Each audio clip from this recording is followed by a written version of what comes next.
desse projeto de fazer o bloco do Zé Maria na Folia é mostrar a alegria do Zé Maria de Abreu, tá? E a sua versatilidade. Ele foi conhecido como o Rei da Valsa, mas também fez grandes sambas, grandes choros, tá? Grandes marchinhas de carnaval. Ele foi um grande carnavalesco, ele era muito alegre. No Rio de Janeiro ele curtia muito o carnaval, sabe? Era um músico muito versátil.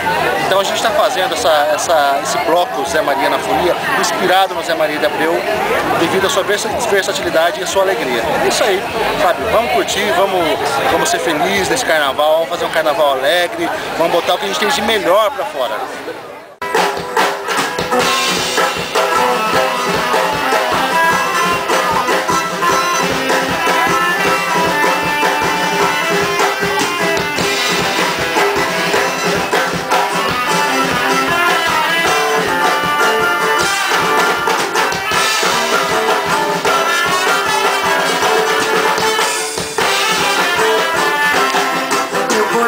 Amanheceu pegando fogo, fogo, fogo.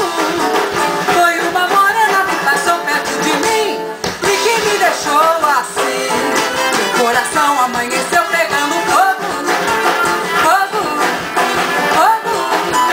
Foi uma morena que passou perto de mim e que me deixou assim.